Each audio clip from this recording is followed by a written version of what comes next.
Aujourd'hui, nous recevons Régis Bardera, un athlète de haut niveau, enfin un sportif de haut niveau et un coach aussi.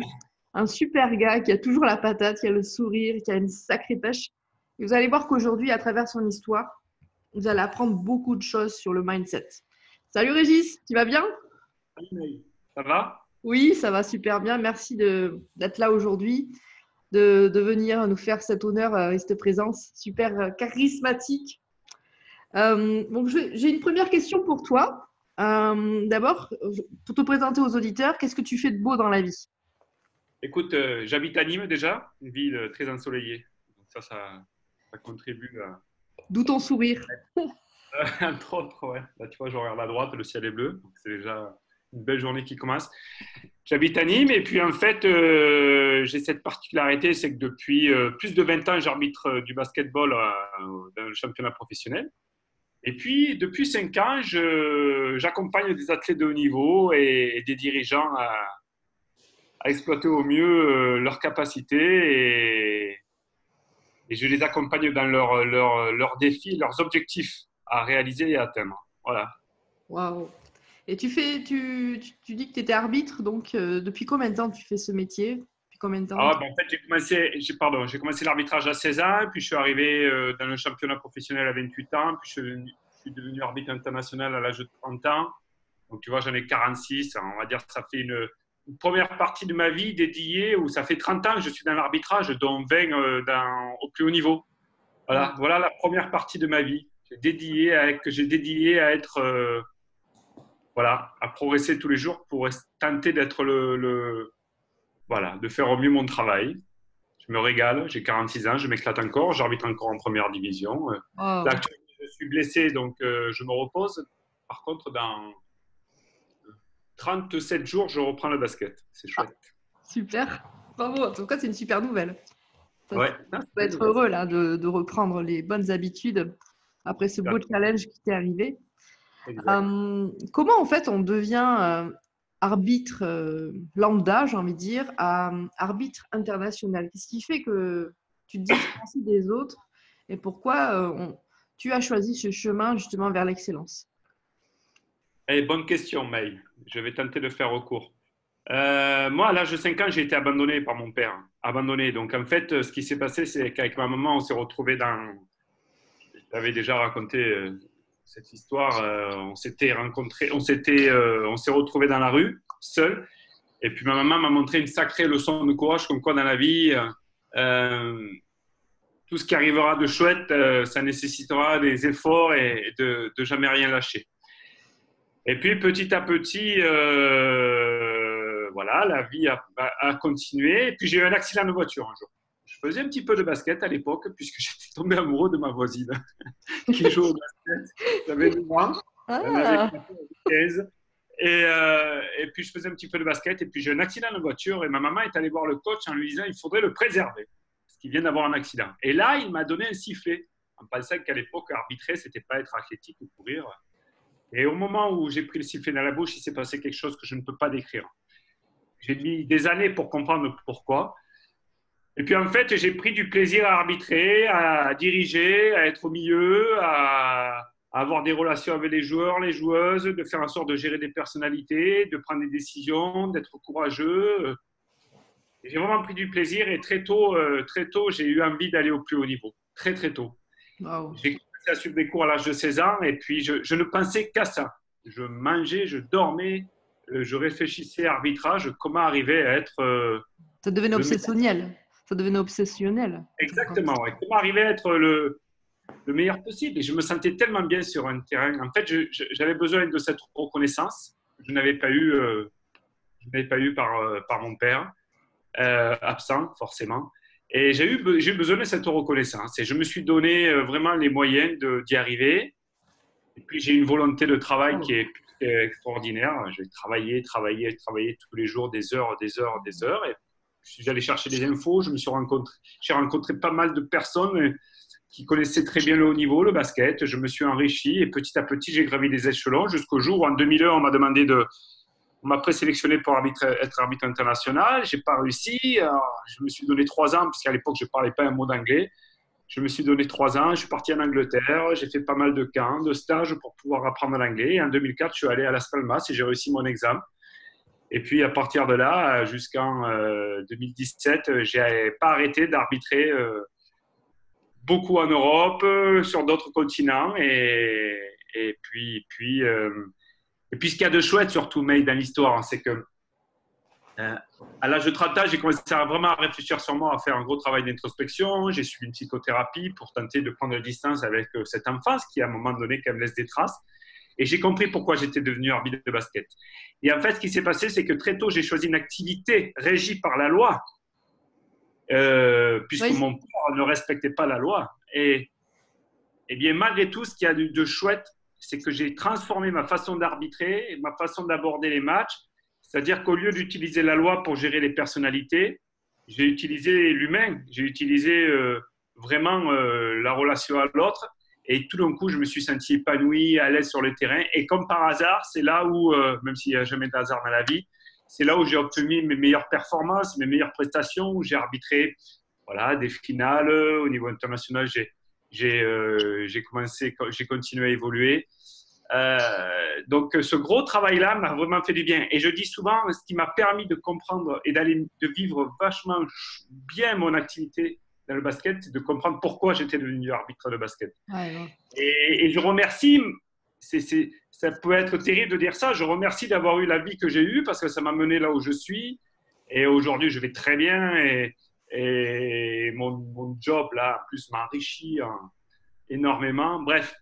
Donc, il n'y a pas de hasard. Là, Il n'y a pas de hasard par rapport non, il à n'y a ton jamais de parcours. hasard. Et ce travail-là, en fait, j'ai fait un travail pour devenir le plus authentique possible parce que je reste persuadé que l'authenticité, ça Oui. permet d'obtenir les meilleures performances. Ce travail-là, moi qui ai eu un masque pendant les 15 premières années de ma vie, là, entre 16 et 30 ou 15 et 30, peu importe, j'ai eu un masque et là, j'ai commencé à travailler mon authenticité. Alors, je ne dis pas que c'était gagné tous les jours, je ne dis pas que tous les jours, ça a été facile. Par contre, voilà, je me suis libéré et puis je me suis retrouvé dans celui que je suis, celui que je voulais être sur le terrain et puis du coup, dans la vie de tous les jours. Et puis aujourd'hui, dans l'accompagnement que j'ai avec les athlètes ou avec les dirigeants, ben, il y a ce côté nature, sincère qui me va bien et qui plaît. Donc, voilà. Ce qui est important de souligner, c'est qu'en fin de compte, tu t'es retrouvé à l'international parce que tu as beaucoup travaillé. Tu disais tout à l'heure qu'il y a besoin de courage. En fait, en fin de compte, le niveau où tu es arrivé n'est pas un hasard. Tu as travaillé pour et tu as transformé ton histoire justement en quelque chose de merveilleux. Donc, en fait, c'est juste pour dire aux gens que quand on veut, justement, enfin, de ce que tu viens de nous dire, quand tu veux aller quand même au plus haut niveau, quand tu veux être, tu parlais même de vivre à la professionnelle, et en fin de compte, il faut aussi travailler dur. Il faut travailler dur. Ouais, c'est Voilà. en fait, Pas de secret. non, il n'y a pas de secret. Et le fait d'avoir été à l'âge de 5 ans dans la rue, pour pouvoir s'en sortir, tu as besoin d'avancer. Hein. Je dis souvent, tu agis ou tu subis. Hein. Donc, j'ai eu un bel exemple avec ma maman qui a décidé d'agir. Et du coup, en fait, travailler, ça a été le seul. Moi, je n'étais pas forcément talentueux au niveau de l'arbitrage, au niveau du basket. Je n'étais pas très talentueux. Par contre, j'avais une volonté, une envie d'apprendre et j'aimais. J'aimais ce que je faisais. Je prenais du plaisir dans ce que je faisais. Règle essentielle dans tout ce que l'on fait, hein, dans la mesure du possible, prendre du plaisir. Hein. Et du coup, oui, le travail a été pour moi très facile. Et quand je dis travail, c'est vraiment du travail. Et tous ceux qui travaillent sur eux, ou tous ceux qui se reconnaîtront ou comprendront ce que je suis en train de dire. Mais c'est du travail permanent. Ce qui fait qu'aujourd'hui, travailler, pour moi, n'est pas une difficulté. C'est naturel de beaucoup travailler. Tu fais ce que tu aimes. Ouais, tu fais ce que tu aimes. Exactement. J'ai aucune flemme à l'idée de travailler. Non, au contraire, j'adore. Ça me nourrit. Et c'est quoi du coup la vie d'un arbitre? Parce que souvent, dans le sport, l'arbitre est au centre des regards de tout le monde et il y a vraiment des regards, tu vois, qui se pèsent sur tes épaules. Tu le vis comment, toi? Alors déjà, en tant qu'arbitre, d'être justement au centre, parce que dans un match, il y a les joueurs et l'arbitre. Et comment tu arrives justement, grâce à ta pédagogie humaine, à pouvoir calmer les esprits quand ça s'échappe, quand ça chope un petit peu, tu vois? Écoute, être arbitre avant tout, c'est prendre conscience que tu vas être obligé tu vas beaucoup voyager déjà. Tu vois, l'époque où, au niveau international, j'étais très sollicité, je pouvais voyager 80 jours par an à peu près. Tu vas beaucoup voyager. Donc déjà, tous les matins quand tu vas te lever, tu vas te dire quelle chance j'ai de voyager quand même, hein. Je voyage, j'aime ce que je fais, j'ai une passion qui moi, me fait du bien. Le niveau fait que c'est plus qu'intéressant, en tout cas pour moi. Et puis après, en fait, c'est être conscient de quatre choses arbitrées. La première, c'est que tu évolues dans un environnement extraordinaire. C'est pas logique. Tu es mis au milieu d'un terrain, il y a 5 000, 10 000, 15 000 spectateurs. Ça crie, ça conteste. Donc, se préparer à l'environnement. Se préparer. Ne pas arriver comme ça. Ça se prépare, ça se mentalise. L'environnement, le regard extérieur. Arriver à se décentrer du regard extérieur. La deuxième chose, c'est en permanence créer une alliance avec les joueurs. Et moi, c'est ce qui me plaît le plus. De se dire que pour que le match se passe bien, tu as besoin de créer des alliances, tu as besoin de créer du lien, tu as besoin d'observer, d'entendre, d'écouter. Tu as besoin de ne pas détenir la vérité. Donc, en fait, dans la gestion des personnalités, qui est le travail qui est pour moi le plus facile à faire, parce que je dis souvent, qu'est-ce qui m'a simplifié la vie? C'est d'être le plus sincère possible avec les joueurs. Donc, en fait, dans cette gestion de personnalité, c'est de se dire, je ne suis pas supérieur aux joueurs. Je suis là juste à leur côté, à leur service. Quelle attitude, quelle posture, quelle parole je dois avoir pour qu'ils se sentent le mieux possible à mes côtés. Et puis, dans les conflits, dans les moments où c'est le feu complet, prendre du temps pour soi, observer, analyser, se mettre à la place de l'autre, comprendre pourquoi il est en colère. Et puis derrière, regarder si les comportements qu'il y a ou que tu es en train de découvrir, est-ce qu'ils sont négociables ou non négociables par rapport à certaines valeurs? Tu vois à peu près? Et puis, le troisième point, c'est accepter de pas détenir la vérité, accepter de faire des erreurs, arriver à le reconnaître, à présenter ses excuses régulièrement. Et le quatrième, je dis souvent, c'est… Bon, moi, j'ai 20 ans d'expérience, donc j'ai une psychologie d'arbitrage, une philosophie. C'est accepter de faire évoluer aussi sa philosophie, sa façon d'être, sa façon de fonctionner, la façon sa façon de s'exprimer. Tu vois, pendant mes années entre 2013 et 2017, où ça s'est très, très bien passé, j'avais tendance à beaucoup, beaucoup parler avec les joueurs, énormément, les joueurs, les coachs. Et puis, petit à petit, j'ai commencé à prendre du recul, à faire autrement, à être un peu moins causeur, moins parlant, et plus choisir mes mots. Moi, j'ai voulu en fait évoluer dans sa psychologie, dans sa façon d'être, dans sa façon de fonctionner. Ne pas être persuadé que ça y est, j'ai une façon, je la garde jusqu'au bout. Non, évoluer. Ah, beau. Bravo, c'est une belle leçon en tout cas, pour ne pas rester enfermé dans ses idées et d'apprendre tous les jours. Régis, j'ai une question pour toi. Est-ce que tu peux nous donner une définition de ce qu'est un héros du quotidien? Héros, je ne me considère pas comme un héros. Je dis souvent, parfois on me dit, tiens, arbitre international dans le basket, c'est vraiment chouette. Ce n'est qu'une distinction. Je ne suis pas chirurgien, je ne sauve pas des vies. Je fais simplement un job où voilà, les joueurs, les joueuses en sortent pendant une heure et demie. Excuse-moi, je vais reformuler ma question.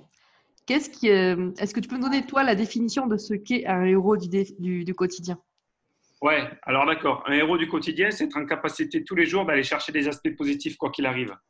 Être en capacité d'avoir de la gratitude par rapport à la vie que j'ai. Être en capacité tous les jours de se dire que c'est une chance de vivre ce que je viens de vivre. Et parfois, c'est des moments qui ne sont pas forcément agréables. Malgré tout, de se dire, c'est pas arrivé par hasard, ça va me servir, ça va me faire grandir. C'est ça un héros pour moi. Et c'est ce que je vis. Je ne dis pas que j'y arrive tous les jours, hein, loin de là. J'ai comme toi, ou comme voilà. Tu es sur ce plateau, c'est que tu es pour moi un héros du quotidien, justement. C'est une très belle définition, avec le sourire et tout. C'est ça. C'est tout le jour se lever, gratitude envers la vie que j'ai. Yes. Le soir, retenir des aspects positifs, se poser la question, qu'est-ce que j'ai appris sur moi? Et ça, être un héros, quoi qu'il arrive. Quoi qu'il arrive dans la journée, quoi qu'il arrive.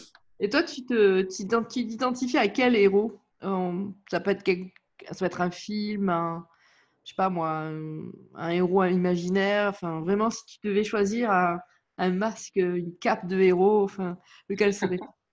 Ah, bah, j'avais posé la question créative du jour. Ouais, j'avais posé la question. Écoute, je dis souvent dans les confs, des Superman, il n'y en a qu'un. Il n'y en a qu'un. Il s'appelle Régis Bardera. Non, je dis il n'y en a qu'un, donc on a tous besoin. J'ai besoin d'être accompagné. Écoute, c'est une question, un héros. Mais ouais. Oh, quelle question, May, quelle question, May. Euh, je suis pas un Superman. Par contre, je sais que il y a personne qui pourra se dresser sur mon chemin et que mon authenticité, elle, je vais être un peu vulgaire, elle me permet de défoncer toutes les portes, quoi. Ouais, cool. C'est bien, bravo Régis. Et je sais que tu dois partir, donc je vais terminer rapidement.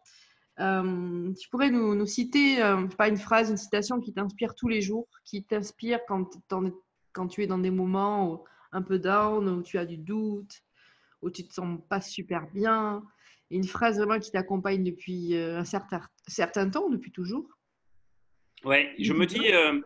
je me dis souvent, hein, je me dis en permanence, après les nuages, il y a toujours le soleil, Régis. Toujours, quoi qu'il arrive.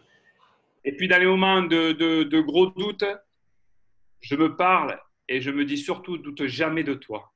Doute jamais de toi, justement. Je me le rappelle, doute jamais de toi.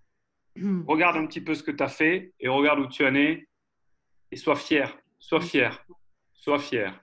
Voilà, je fais un mix entre les nuages, le soleil et cette Ah, c'est phrase. super. Merci beaucoup en tout cas, Régis, de nous avoir accordé ce temps.